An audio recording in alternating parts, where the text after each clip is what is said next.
Hoy vamos a hablar de la dramaturgia, del texto dramático y de la que se denomina teatralidad.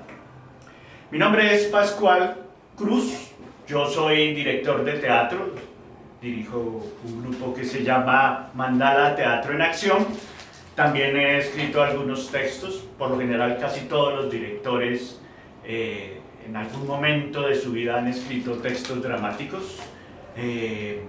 Y hoy en día casi todos, digamos, se ha dado esa suerte de cuestión de que todos los dramaturgos están siendo también autores, directores, actores, ¿sí? Por esa explosión y esa necesidad de creatividad por la que se está pasando en estos momentos.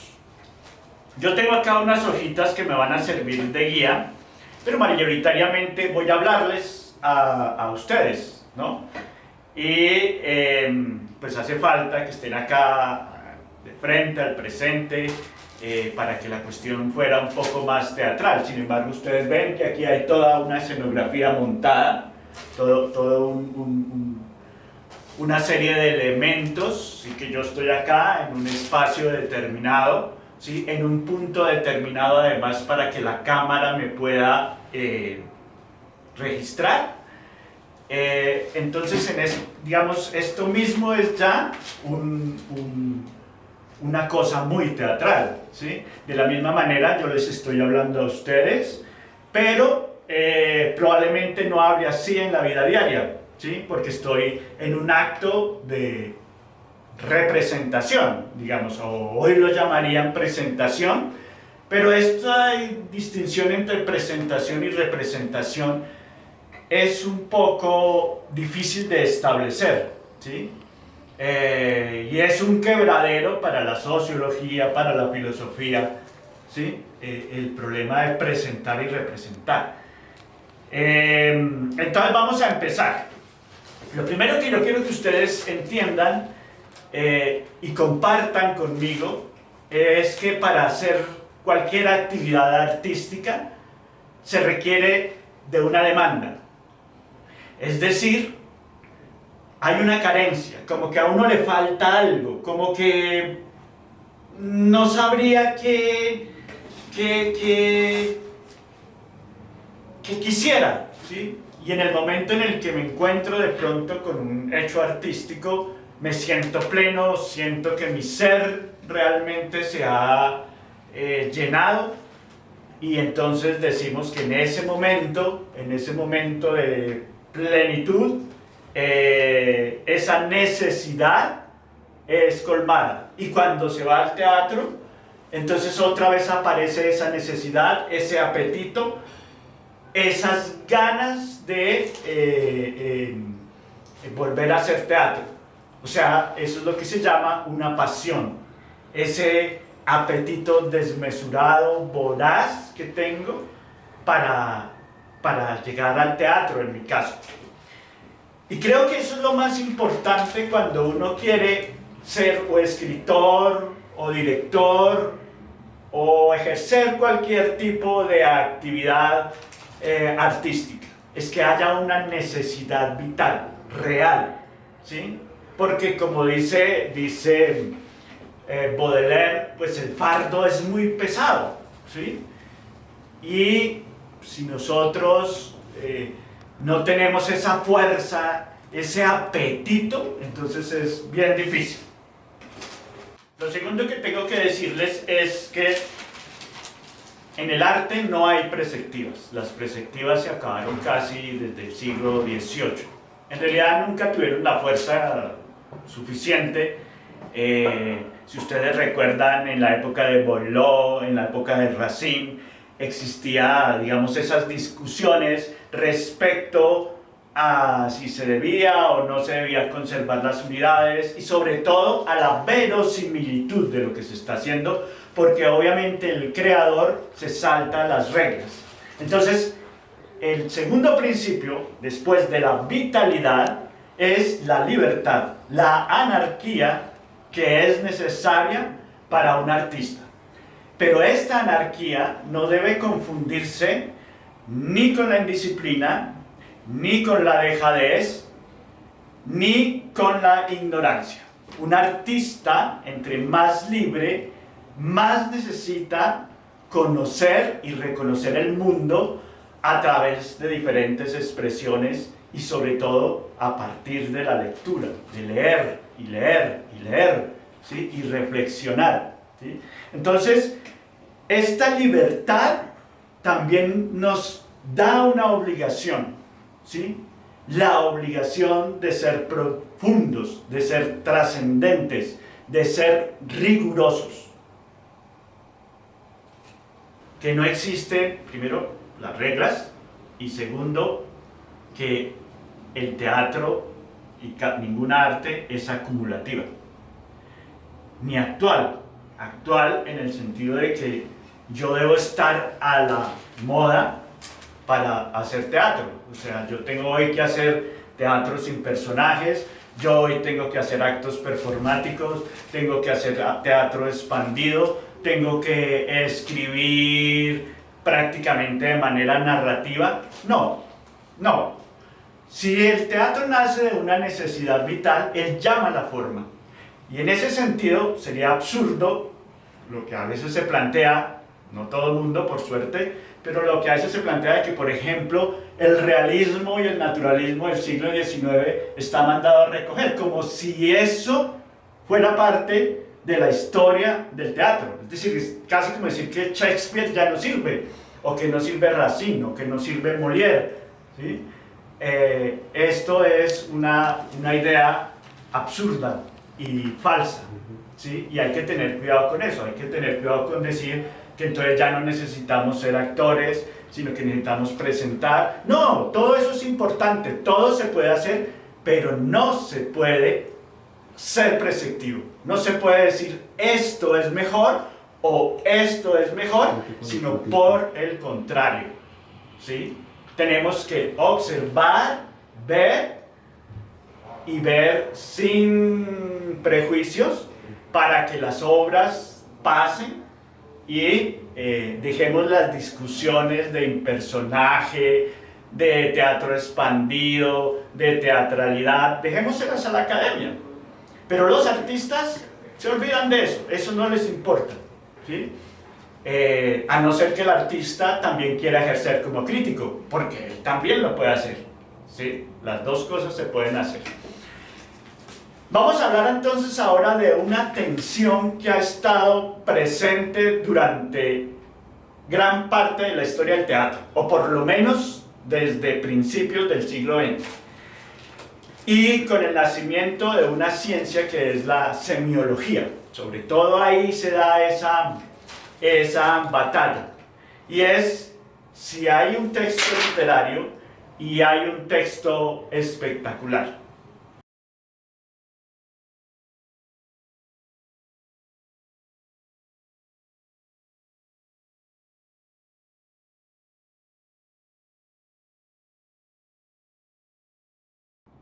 Bien, esta tensión tiene una historia. Nace, digamos, antes de la semiología. Nace en la idea de arte total que propugnó Richard Wagner, el compositor de óperas que todos creo que conocemos, El Anillo de los Nibelungos. Él quería reunir en sus espectáculos musicales y dramáticos las otras artes. ¿A cuáles otras artes se refería él? Arquitectura, poesía, pintura, escultura, danza y música. 6 elementos. No sé si estos 6 elementos los hizo inspirados en los 6 elementos que nos da el primer pensador sobre el teatro. El que pensó sobre, digamos, todas las cosas, que es el señor Aristóteles. Aristóteles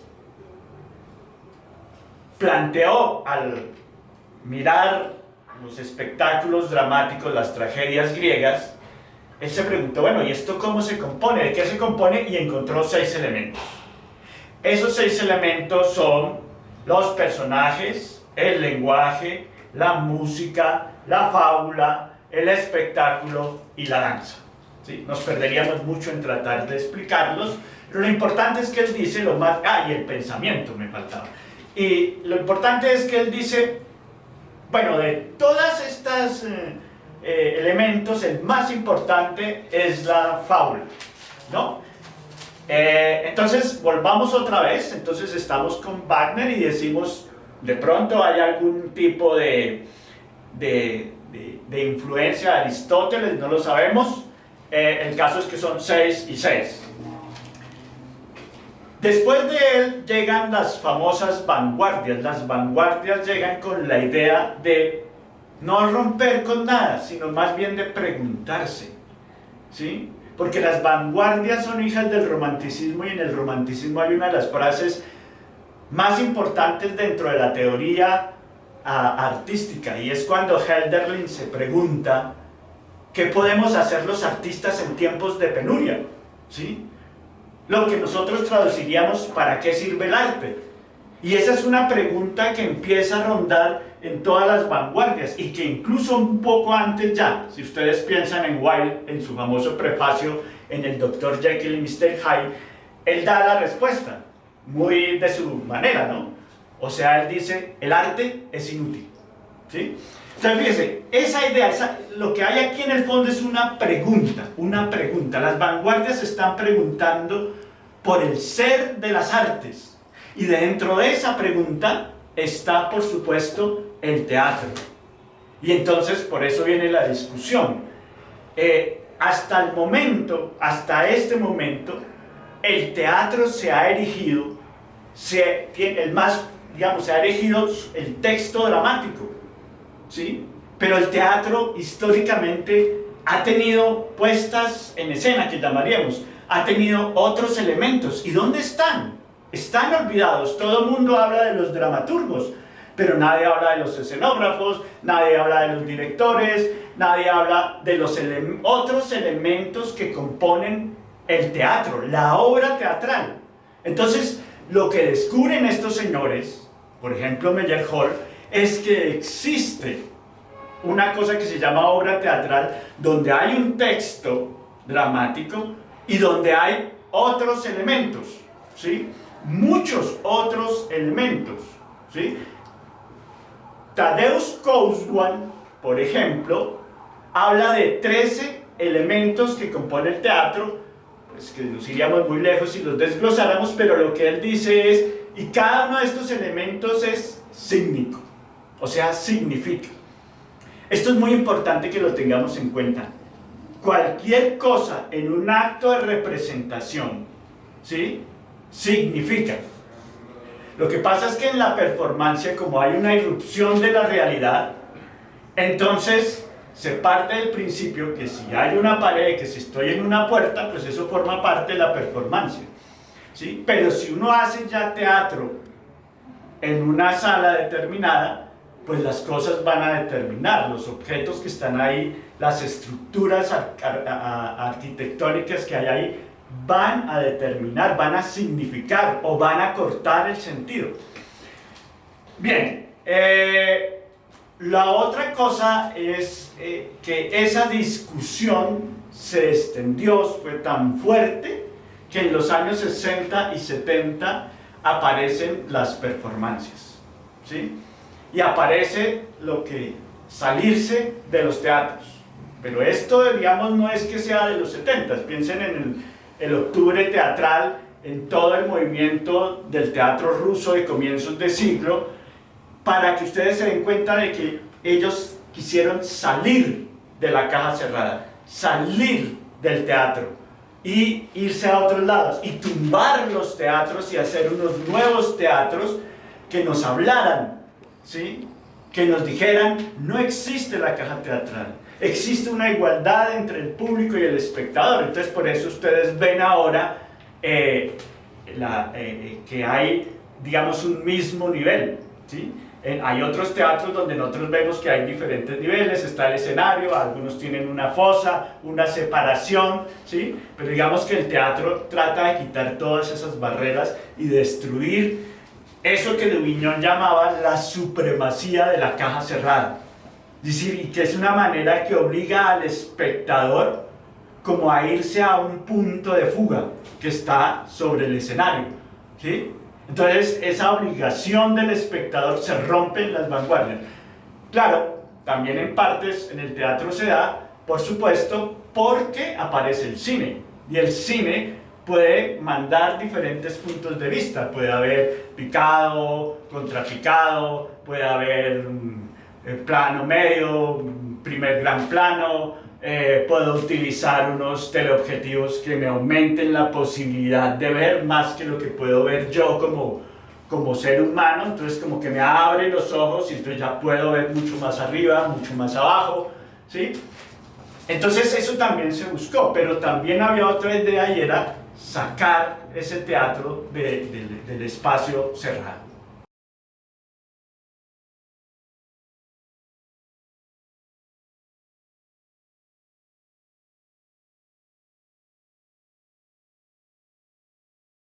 Bien, entonces hablamos de esa tensión dramática que se inició con Wagner, que tiene su apogeo en el teatro con Meyerhold, con Tairot. Tairot decía, hay que encontrar la teatralidad del teatro, lo extremó, ¿sí? Eso hizo Tairot.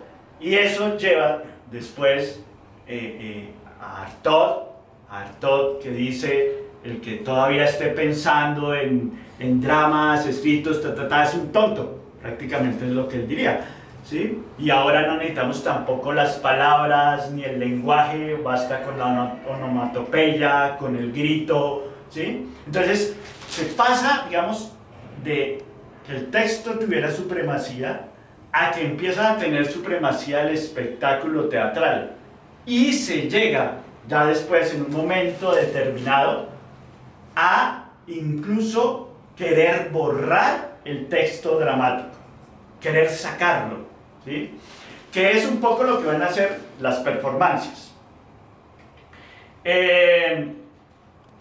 Ahora, la pregunta es, ¿existía tal supremacía?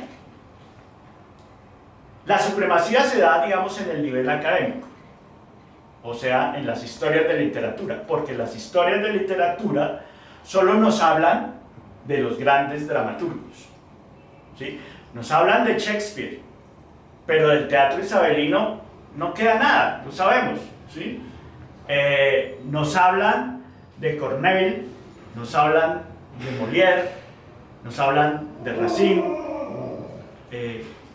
incluso Diderot, pero ¿qué queda? ¿Sí? No queda sino ellos, como los dramaturgos. El espectáculo en sí se pierde, ¿sí? Por eso es que hay un señor ruso que se llama Vidas y Lunas que propone hacer una arqueología teatral. Es decir, ¿cómo volvemos a encontrar esos espectáculos teatrales? ¿Cómo los reconstruimos? ¿Sí? ¿Qué documentos, qué vestigios nos quedan para reconstruir cómo, ¿sí?, se llevaba un texto dramático a la escena? ¿Cómo sería eso? Porque siempre ha existido el texto dramático y la puesta en escena, desde los griegos. Fíjense que ya Aristóteles veía que había un espectáculo, veía además que el actor enunciaba y que tenía una forma particular de enunciar, y veía además que estaban escritos bajo un sistema versificado particular, ¿sí? Y piensen ustedes que Racine, por ejemplo, en uno de sus prefacios de una de sus obras dice, bueno, ustedes me van a perdonar porque en esta obra yo omití unas cosas en el momento de la representación y tal vez los espectadores no se dieron cuenta, pero el lector se va a dar cuenta, ¿sí? O sea que Racine ya tenía claro que él no solo escribía la obra, sino que la obra estaba escrita para ser representada, ¿sí? Lo mismo hace Corneille, y él dice, puesto que concebimos los poemas para representarlos, ¿sí? Para que llegue al rey, al público, para que atraigan la mayor cantidad de gente, ¿sí? Entonces existe eso. Ahora, ¿por qué se pierde esos espectáculos? ¿Por quién le da la primacía al texto? Pues es muy difícil realmente saberlo. Cuando hablamos de quién, no hablamos de solo, digamos, de una persona en específico, sino tal vez de quiénes, o en qué momento, o por qué históricamente se dio ese proceso de que lo que se hace sobre escena se pierde, se diluye.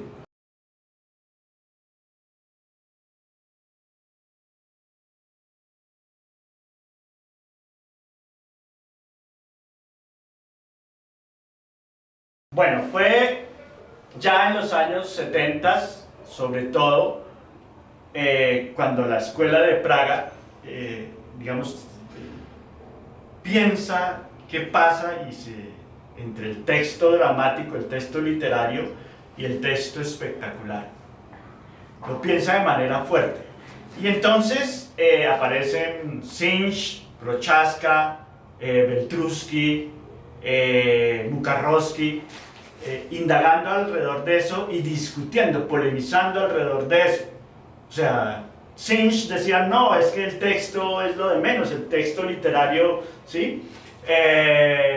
Beltrusky, en cambio, decía, no, es que el texto literario puede seguir siendo texto literario, puede seguir perteneciendo a la literatura, ¿sí? Porque el texto literario está escrito también para ser leído, forma parte de eso que llamaban en ellos en ese momento bueno, ciencia de la literatura, ¿sí? Porque es que se me perdió la palabra que dice Jacobson, pero es ciencia de la literatura. O sea que hay una clara conciencia de que el escritor escribe en un lenguaje que produce una suerte de extrañamiento, ¿sí? Que la manera como él ordena sus palabras no son las maneras normales como nosotros hablamos, sino que él busca unas formas específicas en el lenguaje para producir expectación, ¿sí? Y entonces esas formas que produce la literatura, se diferencian del ensayo, se diferencian del discurso, ¿sí? Fíjense que aquí también está esa idea de preguntarse por el arte, de cuál es el lugar que nos corresponde. Entonces,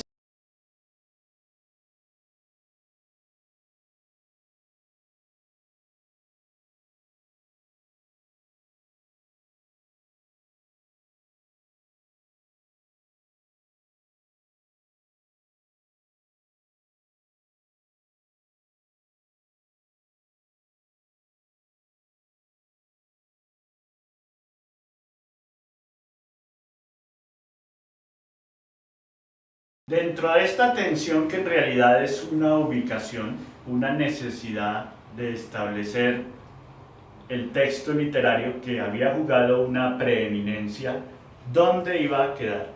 Entonces lo que se dio,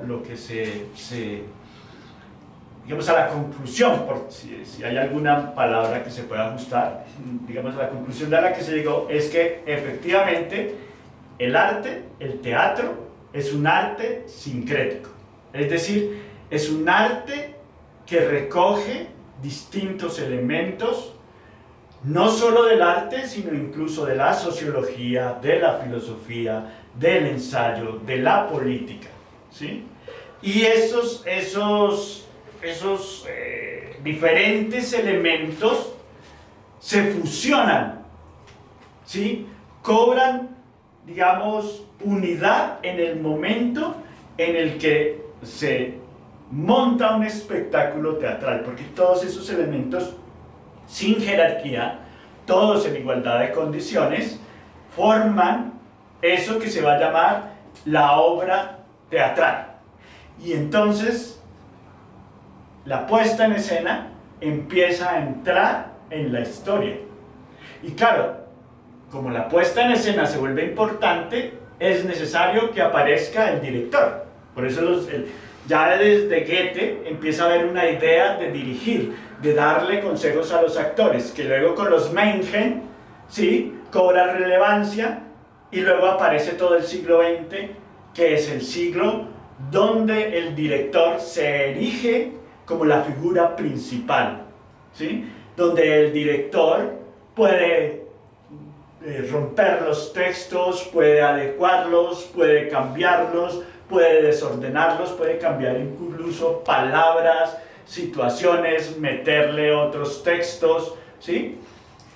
Y ahí en esa supremacía aparece el dramaturgista, ¿sí?, como el aliado del director, ¿sí?, como la persona que conoce la historia del teatro, que conoce la literatura, que conoce los diferentes elementos que componen la escena, y que si no los conoce, se pone a investigar, a reflexionar. Y entonces al lado de los grandes directores muchas veces se van a ver unos señores que no han tenido a veces mucho bombo, pero que son los famosos dramaturgistas, ¿sí? Piensen por ejemplo Stanislavski Dachenko, ¿no? Dachenko vendría a ser, claro, como una especie de dramaturgista, ¿sí? O piensen en Grotowski y Flasken, ¿no? Ludwig Flasken, también él empieza a ser de pronto como una especie de dramaturgista. Pongo estos ejemplos porque, digamos, serían los más evidentes, aunque en realidad no son los más claros, sobre todo en el caso Grotowski y Flasken. Pero bueno, a manera de ejemplo nos sirve. En el siglo XXI aparece una nueva cosa dentro de esa tensión, y es lo que se va a llamar la crisis del drama, que va a cobrar mucha fuerza política en el siglo XXI, pero que viene desde mucho más atrás. Esa crisis del drama supone, lo que ya habíamos hablado, una ruptura con el espacio teatral, con la caja negra, ¿sí? Un sacar el teatro fuera de la caja negra, llevarlo a una fábrica, llevarlo a una calle, llevarlo a diferentes sitios. No es que antes no estuviera eso, ojo. La comedia del arte era una comedia que se hacía afuera, no se hacía en la caja negra, no cumplía las leyes de la perspectiva, ¿sí?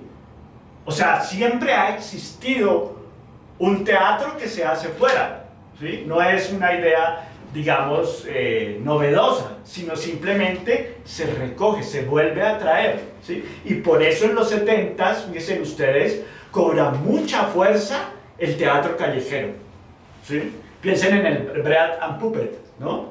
Es decir, cobra eso mucha fuerza la idea de fiesta, de carnaval.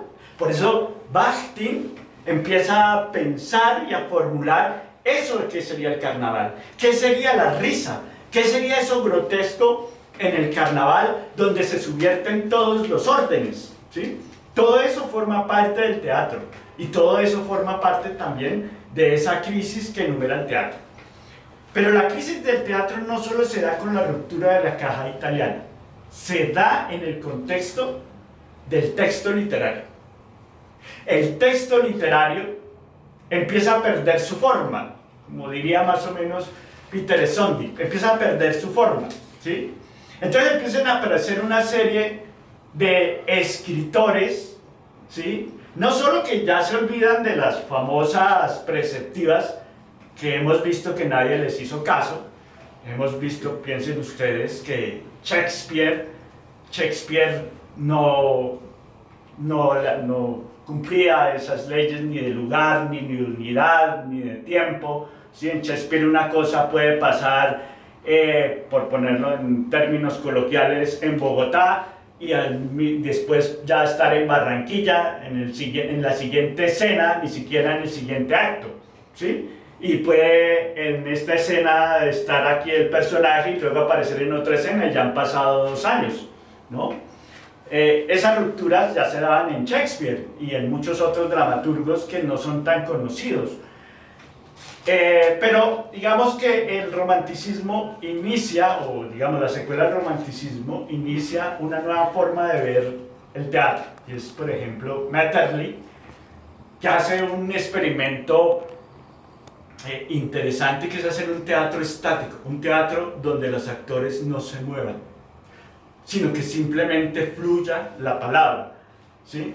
En Colombia hace algunos años ya el Teatro Matacandelas hizo O Marineiro siguiendo esa idea del teatro estático, ¿sí? Es decir, que hay un cuadro y los personajes se quedan ahí quietos y empiezan a decir sus textos y nadie se mueve, nadie hace gestos, ¿sí? Todas esas cosas que estamos acostumbrados en el teatro no se quedan ahí, como un cuadro que nos está hablando.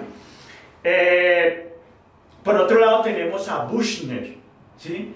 Entonces en Büchner la idea de personaje casi no existe, es como que Büchner percibe que esa idea de individuo, como un ser total, cerrado, pues no es tal, que está descoyuntado, ¿sí? Y es lo que se empieza a ver en ese teatro. La muerte de Danton, por ejemplo, pues los personajes ya no están tan claramente delineados como en otras obras.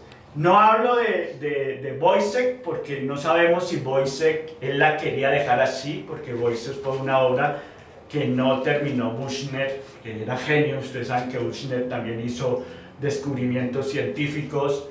Y tenemos a Hölderlin, ¿sí? Que hace un drama, sobre todo, ¿no? Que se da en el volcán de Etna, y ahora se me olvidó el nombre de ese drama, se los quedo debiendo, pero ese drama que se da en el volcán de Etna, que es más una reflexión filosófica sobre el ser. Ya no le interesan las pasiones humanas, ya no le interesa nada de eso, es una reflexión filosófica sobre el ser, ¿sí? Y estos tres autores en realidad empiezan a ser montados en el 20, porque en su época no tuvieron mucho éxito. Y también tenemos, obviamente, a Ibsen, a Strindberg y a Chekhov. Y piensen que Strindberg deseaba que sus novelas pudieran escenificarse, pero no como teatro, sino como novelas, ¿sí? Lo que hoy algún dramaturgo latinoamericano hablaría de la narratología, ¿sí? Es decir, yo pongo la novela, ¡pum!, y la pongo sobre escena sin hacerle ningún cambio, sino como novela, ¿sí? Es un poco el ejemplo de Molly Bloom. Es que no me acuerdo, se me fue el dramaturgo de Molly Bloom, pero casi usted lee Molly Bloom, que es el final del Ulises de Joyce, y usted mira ese Molly Bloom que escribió este dramaturgo, que se me fue el nombre, pero usted mira y va a darse cuenta que es casi lo mismo. Casi que uno dice, bueno, y aquí el dramaturgo que escribió, o sea, ¿sí? Pero es esa idea que ya estaba, digamos, gestada por el señor Strindberg.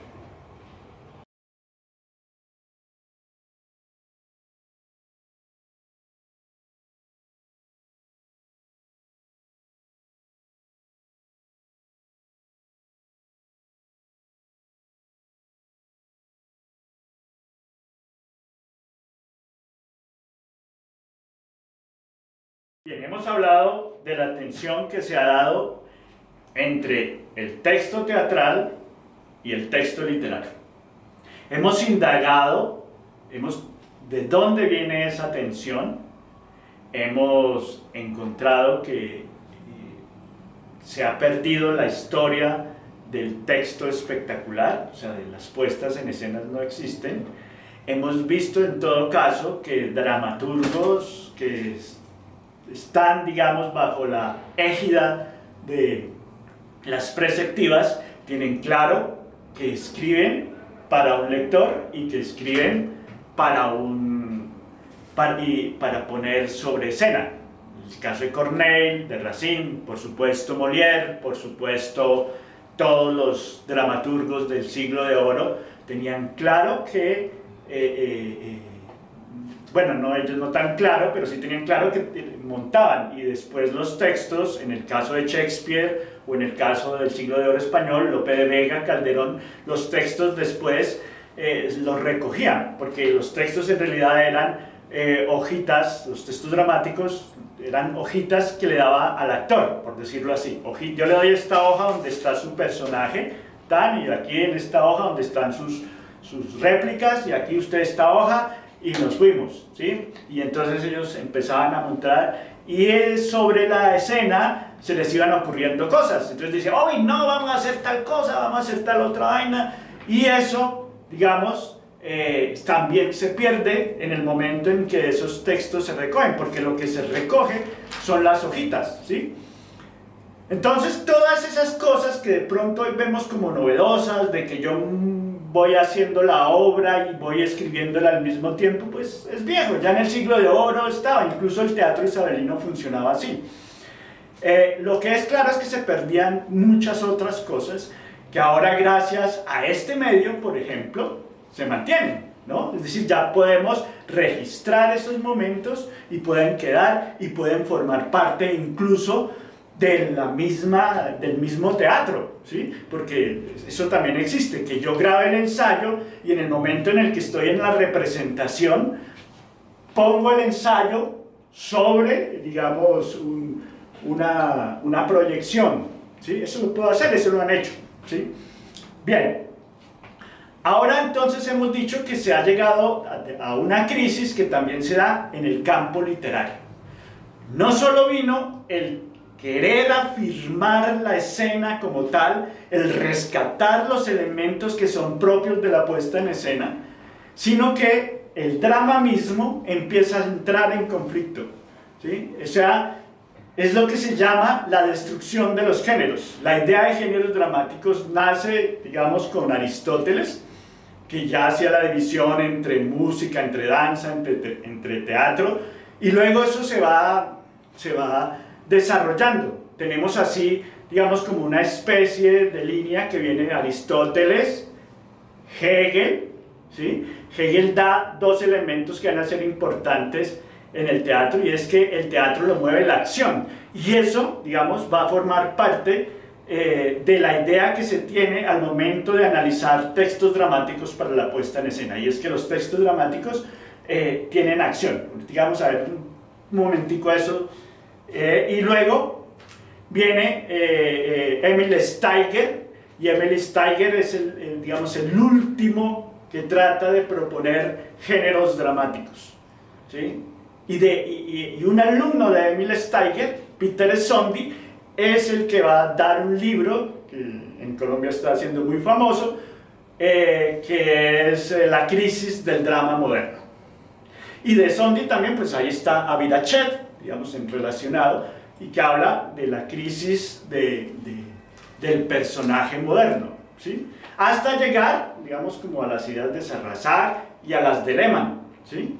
Es decir, el teatro postdramático y la idea de impersonaje, ¿sí?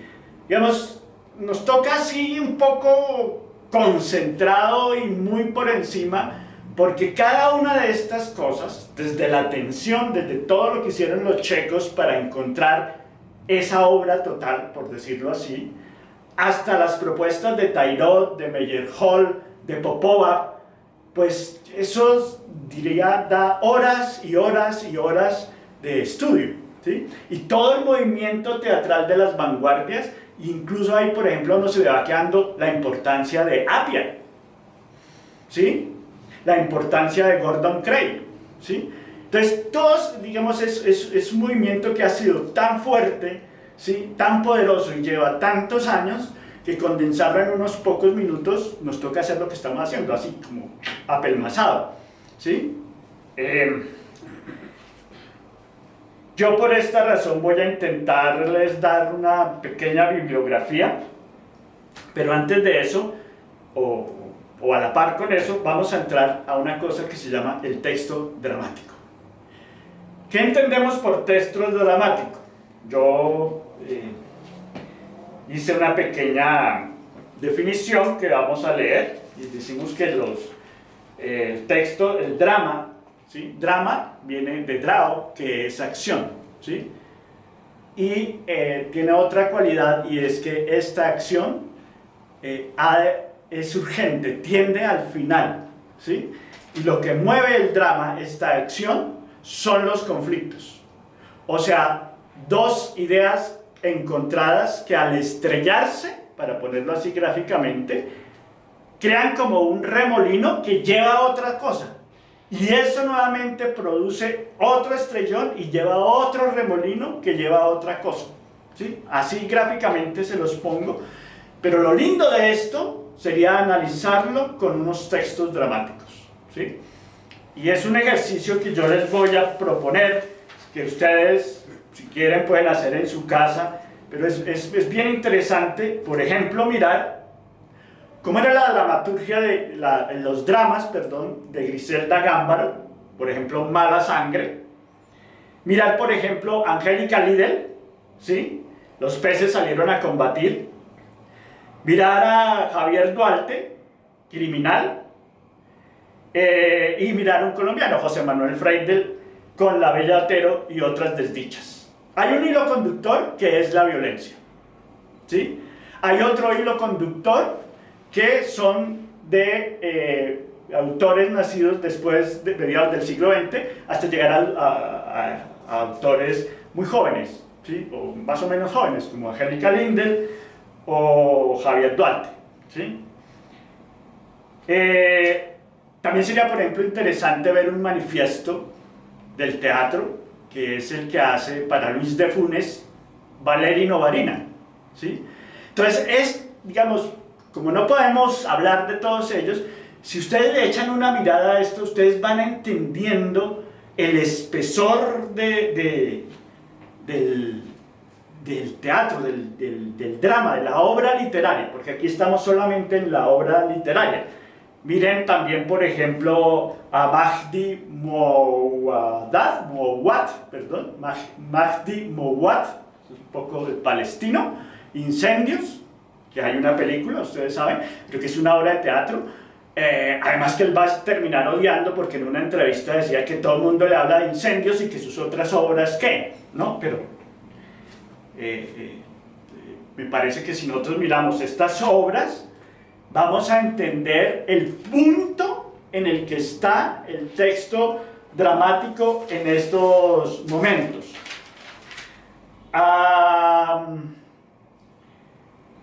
A eso le podríamos anexar dos, que yo creo que eso sí puede quedar ahí en el link, ¿no? Que son dos conferencias. Una que se llama El complejo creativo de Rafael Spiegelburg, ¿sí?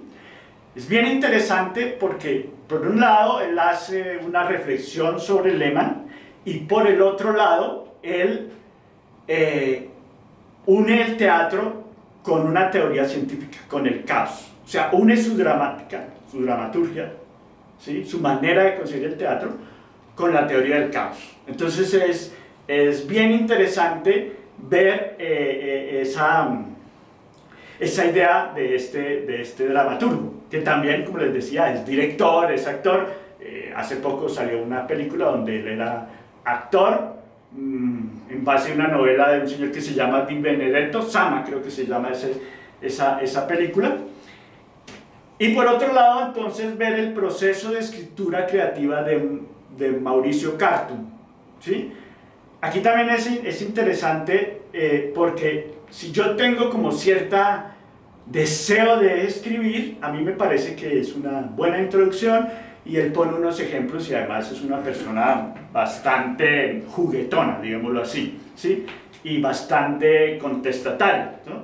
Mauricio Cartum a veces dice que es muy grosero, que no sé qué, ¿sí? Entonces eso es, digamos, como para nosotros tener una idea del drama literario, el texto literario hoy, ¿sí?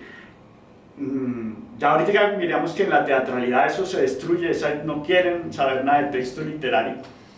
Lo importante del texto literario entonces es que también ahora se habla de una obra que se preescribe para ser montada, ¿sí? O una obra que yo voy escribiendo mientras voy montando y de la que después doy un testimonio, o sea, después la escribo, ¿sí? Hay gran parte de la dramaturgia es así, entonces después la escribo. Por ejemplo, los performers de Rodrigo Rodríguez, él después los escribe, ¿sí? Y los vuelve los trata de meter en el campo literario, digámoslo así. Y hay otra manera que es un guión, o sea, a partir de unas ideas muy cortas, muy concretas, se inicia el trabajo sobre la escena. Entonces yo les había dicho que vamos a dar una definición del drama. Entonces, drama es una serie de sucesos ordenados conforme a un punto de vista, pero de tal suerte que su encadenamiento produce una urgencia, conduce al final, ¿sí? Lo vamos a ver acá visualmente así muy por encimita. Esta es una estructura dramática más o menos clásica, no en el sentido del clasicismo, sino clásica en el sentido del tradicional. Es una manera que emplean casi todos los que escriben sobre cómo escribir teatro o cómo escribir guiones. Entonces, esta idea es que hay un punto de inicio, ¿sí? Donde hay un planteamiento, donde aparecen los personajes nos los empiezan a presentar y nos empiezan a presentar sus objetivos, porque todos los personajes tienen que tener un objetivo, tienen que querer algo. Y ya les decía, bien sea la sociedad, bien sea otro personaje, en el caso del melodrama es claro. Entonces ustedes ven una telenovela, la telenovela funciona así, así tenga 1000 capítulos, funciona así, ¿sí? Juego de Tronos, así tenga, no sé, sea tan famosa, funciona así, ¿sí? Las películas de Nolan, así las desbaraten, desarmen, todo esto funciona así, sigue manteniendo esta estructura, es una estructura muy usada, ¿sí? Es casi como hablar de, no sé, los 4/4 en música, ¿sí? Es una estructura muy, muy usada. Eso no significa que por usarla sea bueno o sea mala, significa que es eso, solamente es muy usada. Entonces, aquí tenemos el planteamiento donde aparecen los personajes y los personajes nos muestran sus objetivos, nos muestran a dónde quieren llegar. Eso se pone en el primer acto. Luego llega una segunda parte que va en ascenso, es decir, al personaje le van ocurriendo cosas, lo que llamarían pericias, se va enfrentando a una serie de problemas que lo van arrastrando, que lo van llevando hasta que llega a un punto, todos ustedes han visto en las películas, sobre todo de Spielberg, por ejemplo, que si usted quiere aprender esta estructura de una película de Spielberg, entonces llega aquí un punto donde está todo ya, y lo van a coger, lo van a matar, y de pronto se salva, ¿sí? Inicia entonces la caída, el desenlace, ¿sí? Normalmente eso se funciona orden, ¿sí? Hay un orden, y aparece un desorden, y luego otra vez vuelve un orden, o sea, aquí hay orden, desorden, orden, ¿sí? Entonces, pensemos en Tartufo, de Molière. Tartufo trae un rezandero, por decirlo algo, un pastor, llamaríamos hoy. Ese pastor, entonces está la familia, que es una familia que está ahí, juiciositos, todos viviendo tranquilos. Llega el pastor y ese pastor empieza a producir un desorden, ¿sí? Que hay una escena donde Orgón está escondido porque está tratando de ver si su esposa lo está engañando y entonces se pega contra la mesa, bueno, es puesto en ridículo, ¿sí? Y luego ya viene el desenlace, cuando sacan, digamos, a Tartufo, ¿sí? Y vuelve otra vez a establecerse la familia como tal, ¿sí? Sobre la dramaturgia, pues, digamos, hay mucho que decir, pero es un poco para que ustedes, digamos, para que se entienda dónde está, digamos el punto más clásico del drama literario. Bueno, como ustedes ven, este es un problema grande, complejo. Se quedan muchas cosas en el tintero. Se queda la historia, el desarrollo o la historia del teatro latinoamericano, que es muy joven, y se queda, digamos, ahondar mucho más en esto de lo que es la estructura dramática, de entender realmente cómo funcionan los textos dramáticos y cómo esta construcción incidió después en la misma formación de los actores, todo el problema alrededor de la acción, del conflicto, son problemas que requieren tiempo de estudio. Por eso el teatro es una profesión y además es una profesión interdisciplinar. Es decir, hay personas que se dedican a escribir dramas, hay otras personas que se dedican a ser actores, hay otras personas que se dedican a la escenografía, a la luz, a la construcción. Hay otras personas que dicen, ya no quiero más nada de esto, esto es una jerarquía, ¿sí? El teatro es jerárquico, se establecen poderes, no sé qué, entonces yo voy a ser un creador autónomo, entonces aparecen las performancias donde yo mismo hago las cosas, ¿sí? Entonces, es toda esa complejidad que nosotros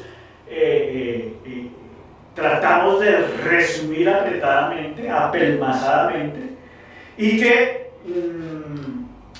formaría más como una introducción, como que todos los temas quedan ahí para que se puedan desarrollar.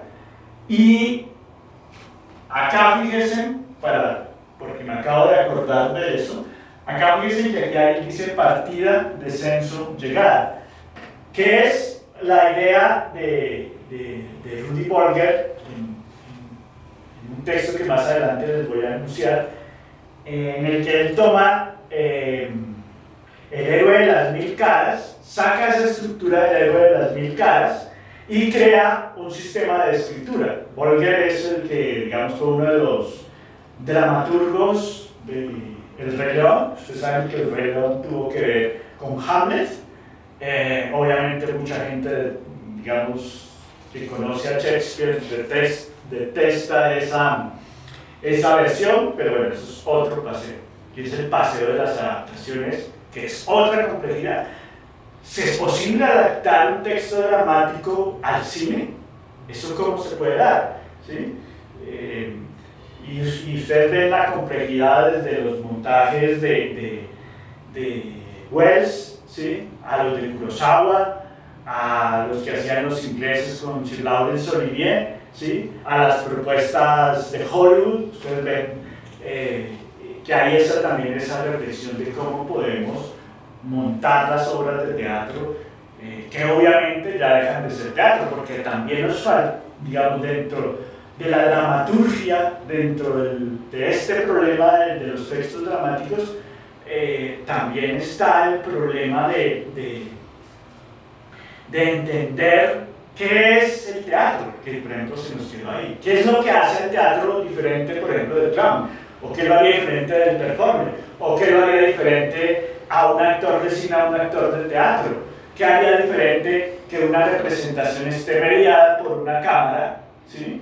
A que esté directo, ¿sí? De alguna manera, esta charla, por ejemplo, para mi gusto como hombre de teatro, sería mucho mejor si aquí hubieran espectadores, es decir, si las personas estuvieran acá y estuvieran interpelándome, preguntándome, ¿sí? Generando situaciones dramáticas, anteponiendo también sus juicios y generando conflictos, y eso hace, es un poco como funcionan los dramas, que el drama se desencadene.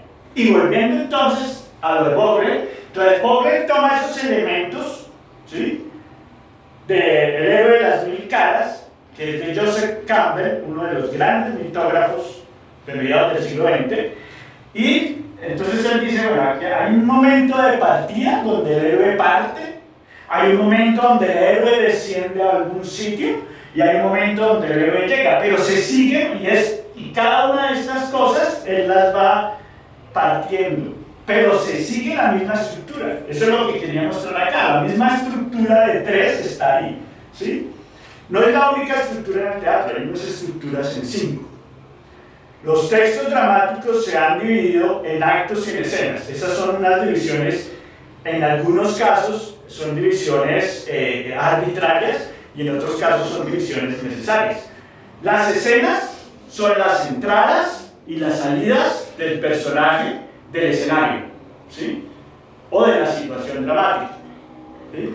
Los actos, normalmente, esto conformaría un acto. Es decir, una unidad cerrada, ¿sí? Y esto, otro acto. En el caso, por ejemplo, de Chekhov, se puede ver claramente esta división en actos porque entre este acto y este acto pueden pasar 2 o 3 años. Entonces ahí es más claro. Pero en otras partes no. Shakespeare se le puso eso en fuerza porque Shakespeare no tiene edición. Entonces es un chorrero todos hablando ahí, como les decía al principio, porque no escribió antes, ¿sí? Corneille vimos que sí escribió ya para la escena y escribió para el lector, ¿sí? Lo mismo que Racine, ¿sí? Entonces, y todos estos pues han estado dentro de la historia de la literatura.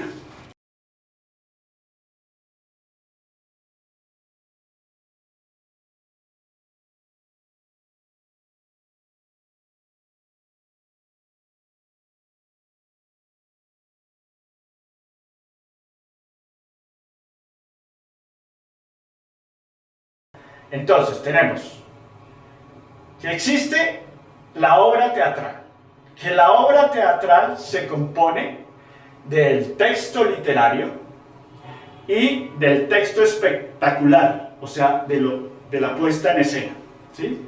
Y que entrado el siglo XX, esos, digamos, se inicia una reflexión porque había una primacía en el texto literario, y esa primacía se daba que los autores dramáticos estaban en la historia de la literatura, pero no había una historia de los actores, por ejemplo, y hubieron muchos actores. Tampoco había una historia de los espectáculos teatrales, ¿sí?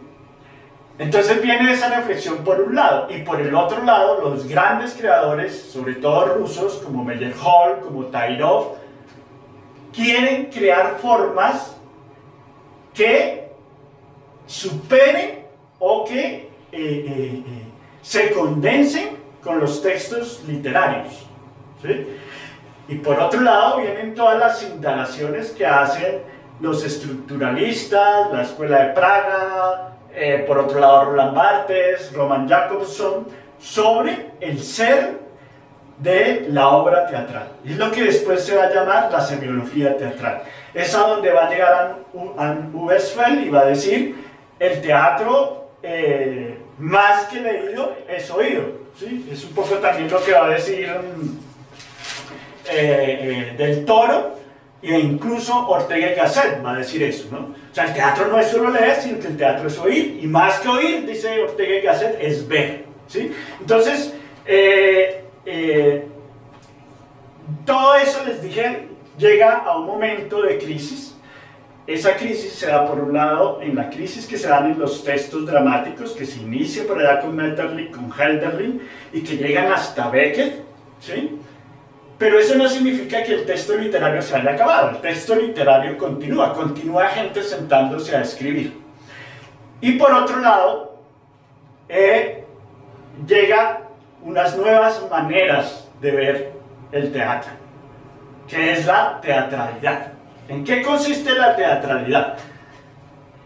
Es ver, observar que en la vida cotidiana, en el mundo, ¿sí?, existen los actos de representación, existen los roles, existen los personajes, ¿sí?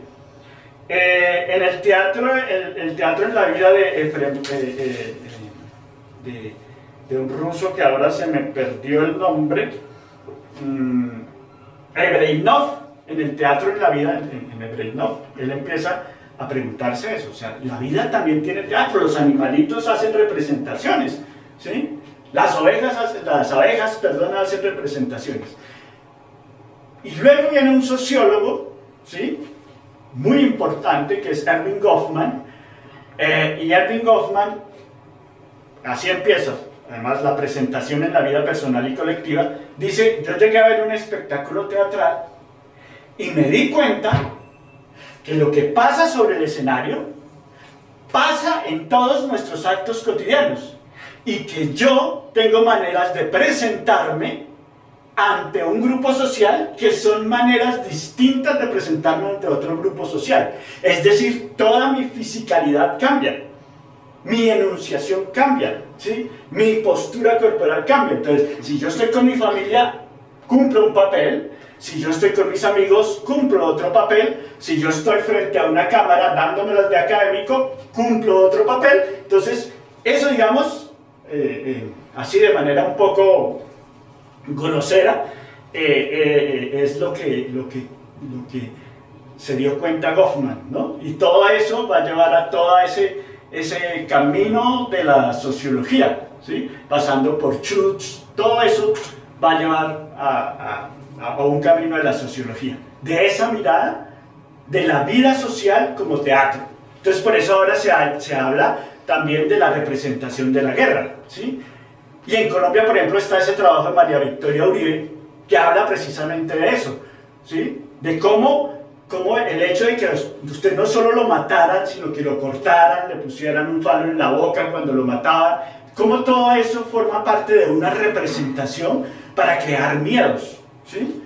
Entonces, todo eso es lo que nos ayuda, todas esas reflexiones, eso es lo que se llama la teatralidad. Es decir, yo veo que el teatro no solo está en el escenario, no solo está en una caja, no solo está en el momento en el que yo me pongo un disfraz y represento, sino que está en cada uno de los actos de la vida, e incluso para el ruso está en los animales, ¿sí? Entonces, por eso se habla de que los animales tienen formas rituales y de que hacen danza, ¿sí? Todas esas cosas es la teatralidad. Como yo observo, ¿sí? Con ojos de espectador, en el sentido de que veo actos teatrales, ¿sí? Y el trabajo de María Victoria Uribe, Antropología de la Violencia, creo que se llama, habla precisamente de eso, ¿sí? El primer, digamos, uno de los que pensó en el campo ya teatral fue Barthes, ¿no? Aparte de Tairot, que ya les había anunciado al principio casi de la charla, que él dijo que deberíamos encontrar la teatralidad, ¿sí? Y ya él lo único que ponía a los actores era correr y hacer botes y cosas así. Es grosero lo que les estoy diciendo, pero es para que lo entiendan. Es decir, quería ver el movimiento, la teatralidad que puede producir el movimiento, ¿sí? Y entonces, digamos, después de Goffman, digámoslo así, y las reflexiones, por ejemplo, que están en Ensayos Críticos de Barthes, cuando Barthes dice que el teatro, algo así como que el teatro no es el texto, es algo más que el texto, y que es un espesor de signos, ¿sí? Entonces, ese, digamos, es el anuncio en el campo literario de que ahora hay una nueva forma de ver los dramas, ¿sí? Entonces, por eso ahora hablamos del drama de la vida, de los dramas sociales, ¿sí? Y también aparece en los 70s el famoso psicodrama, que es la contestación a las ideas freudianas, ¿no? Que lo hace José Luis Moreno. Entonces, hace todo eso, que es representar hechos, digamos, casi reales, como una manera de terapia, ¿sí? En el teatro, digamos, entonces esto se vuelve, por ejemplo, creo que se llama Viviana Tellas, por ejemplo, habla del biodrama. Entonces, ¿qué pasa en el biodrama? Yo me presento, ¿sí?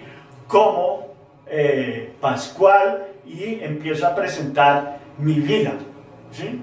Mi vida real, digamos, la empiezo a colocar sobre el escenario, ¿sí? O sea, lo que en literatura se llamaba autobiografía o biografía, se trata ahora de hacer en el teatro y se llama biodrama. Esa es una posibilidad, ¿sí? Dentro de la teatralidad también entonces aparece una cosa que tocamos muy por encima, que son los géneros, pero aquí empieza la ruptura de todos los géneros, ¿sí? Entonces ya la pintura, digamos, irrumpe en el teatro y el teatro irrumpe en la pintura, ¿sí? Están en las fronteras que llamarían, ¿sí? Y en esas fronteras entonces aparecen las performancias.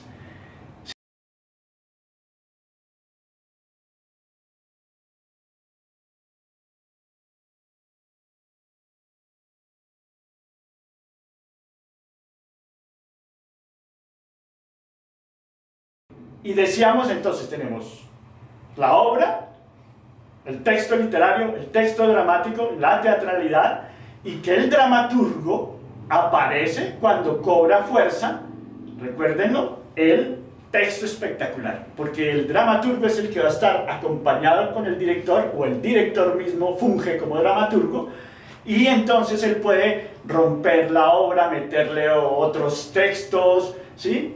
Adecuar la obra, no ya como una cosa sagrada, sino la obra como material de trabajo para mi propia expresión. Entonces, digamos así, por encimita es lo que nosotros, digamos, podemos hablar. Y para cerrar, yo quisiera retomar un poco como dos cosas. Por un lado, retomar lo que les dije para reconocer un poco cómo funciona el teatro, digamos, en el siglo XXI. Entonces yo les proponía, pero es una cosa que ya tienen que hacerla ustedes personales, que requeriría un taller, pero digamos, si ustedes sienten curiosidad, es que ustedes lean Griselda Gambaro, lean La mala sangre, ¿sí? Miren cómo eso está escrito, cómo tiene diálogos, de pronto si está dividido por escenas, por actos, luego lean a Angélica Lidl, ¿sí? Los peces salieron a combatir, cómo está escrito eso, si es un discurso que sale así de palabras, ¿sí? O qué pasa ahí. Ver, por ejemplo, Javier Duarte, Criminal, ¿sí?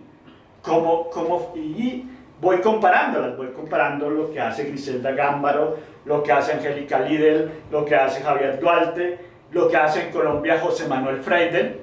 Yo proponía La Bella Atero y otras desdichas. Y luego lo que hace Mahdi Mouawad, ¿sí? Por ejemplo, Incendios, que fue llevada a la pantalla, pero que es una obra de teatro, ¿sí? Que les decía que él lo odia porque todos, lo único que pareciera que ha escrito es Incendios. Y por último les proponía como un manifiesto, que es el de Valeri Novarina, que se llama Para Luis de Funes. Todas estas cosas creo que se encuentran en internet. Entonces, para Luis de Funes era un actor francés de comedias, ¿sí? Pero eso le da para hacer un manifiesto que es bien interesante que ustedes lo lean. Por otro lado, si yo quiero escribir, ¿cómo hago? ¿Sí? Entonces, primero, no hay una manera de escribir. Yo no tengo, por ejemplo, una manera de escribir. Yo no digo, bueno, para escribir, hay unos que sí, ¿no? Entonces digo, no, yo para escribir primero me voy a embolar los zapatos, tengo que tener los zapatos embolados. Si no tengo los zapatos embolados, no tengo inspiración. Hay autores que pueden trabajar con ese tipo de neurosis. Hay otros que simplemente van caminando por la calle con la mano en los bolsillos, y se le van ocurriendo cosas, ¿sí? Y de pronto tienen una libretica y la anotan, o de pronto la dejan en su cabeza, y luego por la noche la recuerdan, o en el momento en que se vaya a sentar a escribir, y empiezan a escribir, ¿sí? Entonces no hay, digamos, no hay una manera como yo pueda escribir. La única manera es leer, leer, leer y sentarme a escribir, ¿sí? Estudiar los dramas y sentarme a escribir, entendiendo que no hay maneras de hacer, sino mi manera de hacer, lo que mi necesidad, lo que mi vitalidad, que fue con lo que abrimos, me exige hacer, ¿sí? Pero en todo caso, pues hay gente que ha escrito sobre eso y eso no sobra. Entonces yo les voy a nombrar acá unos textos que después creo que pueden quedar ahí, y esos textos son como obras, digamos, clásicas para escribir obras de teatro literarias, ¿sí? La primera es cómo escribir una obra de teatro de Agapito Martínez. Esa es una obra que, digamos, tiene la facilidad de que tiene unos ejercicios muy claros, al principio sobre todo, siguiendo el modelo de la gramática de la fantasía. Entonces el trinomio fantástico, etcétera, etcétera, ¿no? Eso es lo que hace Agapito Martínez, y tiene otra cosa, y es que va con la fábula, va con los personajes, ¿sí? Va muy claro, digamos, en cada parte. El otro es la escritura dramática de José Luis Santos, que más que decirnos, ponernos ejercicios, digamos, lo que habla es sobre la estructura del texto literario, ¿sí? Y es bastante, digamos, sesudo, es bastante fuerte. Hay que mantenerse en la lectura pero es una lectura que es muy fructífera, ¿sí? El arte de la escritura dramática de Lajo Segri, ese sí para el que quiera escribir en 2 días, como le gusta a los gringos, entonces hace lo de Lajo Segri. Y Lajo Segri parte, por ejemplo, de que nosotros para escribir necesitamos pensar en una premisa y él explica ahí la premisa y luego se dedica personaje y conflicto, cómo lo voy a construir. Son como unas receticas, ¿sí? La otra receta es el manual del guionista, que es famosísimo, de Said Fiat, ¿sí? Que esos sí son puros procedimientos, digamos casi como recetas. Yo les digo, nada de eso funciona. Lo que funciona, eso funciona como alimento, digamos, pero no basta. Hay que escribir y hay que leer, ¿sí? Esas son las cosas. Ya les hablé del viaje del escritor, de Rudy Bogler, que lo interesante es que toma ese texto de Campbell, y ya les dije que todos están en una estructura triádica. Ya vienen unos textos como el de Eric Bentley, La vida del drama, que es un texto, digamos, viejito, pero sigue teniendo una muy buena análisis. Y viene otro texto que llegó acá por cuenta de un señor que se llamaba Paweł Nowicki, polaco, que fue muy importante en los 90, prácticamente él fue uno de los fundadores de la ASAP, perdón. Y él trajo un libro que tocó, digamos, se llama La composición dramática de Virgilio Ariel Rivera, ¿sí? Ese libro, pues, en la primera parte habla un poco de cómo funciona el drama, lo que les decía un poco ahí rápidamente, el conflicto, la acción, los personajes y cómo todo eso se va encadenando, y lo hace de una manera muy clara, muy didáctica, y luego se dedica a algo pues que no se ha tomado mucho en cuenta, porque obviamente él es mexicano, no habla francés ni esas cosas, entonces obviamente que son los 7 géneros dramáticos, ¿sí? Entonces él pone 7 géneros dramáticos, que son la pieza, el la pieza, el melodrama, la tragedia, la tragicomedia, el teatro didáctico, la farsa, y por ahí se me queda una en el tintero, ¿sí? A mí me parece que, para mí ese texto fue muy importante. Yo era jovencito en ese momento y yo creía a pie juntillas lo que dijo Paweł Nowicki y fui y lo leí, ¿no? Lo traje de México porque en ese momento no llegaba acá.